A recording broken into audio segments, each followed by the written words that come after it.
ផ្លូវថ្មើរជើង Walk Street ភ្នំពេញបាននឹងកំពុងទទួលបានការចាប់អារម្មណ៍យ៉ាងខ្លាំងពីប្រជាពលរដ្ឋជាង1ខែមកនេះផ្លូវថ្មើរជើង Walk Street ភ្នំពេញ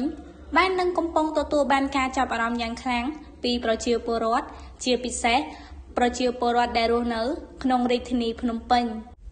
ចំនួនអ្នកមកលេងកម្សាន្តយ៉ាងច្រើនកកកនៅថ្ងៃចុងសប្តាហ៍បានធ្វើផ្លូវថ្មើរជើងនេះបានក្លាយជាទីកន្លែងកម្សាន្តដ៏មានប្រជាប្រិយភាពនិងបានដាក់កន្លែងកម្សាន្តនានានៅក្នុងរាជធានីភ្នំពេញ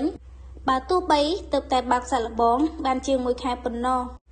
លើបណ្ដាញសង្គម Facebook សម្ដេចបវរធិបតីហ៊ុនម៉ាណែតបានគូបញ្ជាក់ដែរថាពីមួយសប្តាហ៍ទៅមួយសប្តាហ៍រដ្ឋបាលរាជធានីភ្នំពេញតែងរៀបចំការសម្ដែងសិល្បៈបុរាណប្រពៃណីសម័យបណ្ណាល័យចល័តកន្លែងលក់ដូរនិងកន្លែងកម្សាន្តសប្បាយផ្សេងៗខុសៗពីគ្នាជារៀងរាល់សប្តាហ៍ជាក់ស្ដែងនៅសប្តាហ៍ទី2ខែមិនិនានេះអាជ្ញាធររាជធានីភ្នំពេញបានរៀបចំឲ្យមានល្ខោនខោលដកស្រង់ឈុតមួយនៅក្នុងរឿងចំបាំងគប់ភកានៅក្នុងរាត្រីថ្ងៃសៅរ៍ហើយសម្រាប់ថ្ងៃអាទិត្យមានរបាំប្រពៃណី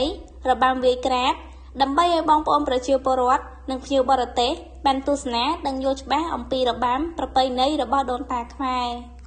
សម្ដេចបវរធិបតីហ៊ុនម៉ាណែតបន្តថាផ្លូវថ្មើរជើង Walk Street ត្រូវបានរដ្ឋបាលរាជធានីភ្នំពេញដាក់ឲ្យដំណើរការសាកល្បង2ថ្ងៃក្នុងមួយសប្តាហ៍គឺថ្ងៃសៅរ៍និងថ្ងៃអាទិត្យចាប់ពីម៉ោង 6 ល្ងាចដល់ម៉ោង 11 យប់នៅតាមបណ្ដោយវិថីព្រះស៊ីសុវត្ថិចាប់ពីវិថីបក្សីចាំក្រុងផ្លូវលេខ94រហូតដល់មុខព្រះបរមរាជវាំងហើយចាប់ពីថ្ងៃដាក់តាំងឲ្យសាកល្បងលើកដំបូងរហូតមកដល់ថ្ងៃនេះគឺបានរក្សានៅសន្តិសុខសុវត្ថិភាពសណ្ដាប់ធ្នាប់ល្អដោយប្រជាពលរដ្ឋមិនមានបញ្ហាអ្វីទាំងអស់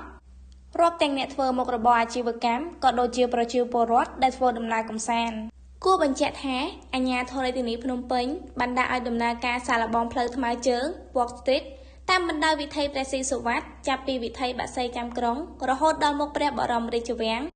ស្ថិតនៅក្នុងខណ្ឌដូនពេញកាលពីថ្ងៃទី1ខែកុម្ភៈឆ្នាំ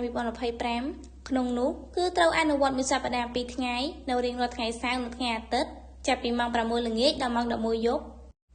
ការដាក់ឲ្យដំណើរការផ្លូវនេះគឺក្នុងគោលបំណងដើម្បីទាក់ទាញភ្ញៀវទេសចរឲ្យមកលេងកម្សាន្តនៅក្នុងរាជធានីភ្នំពេញ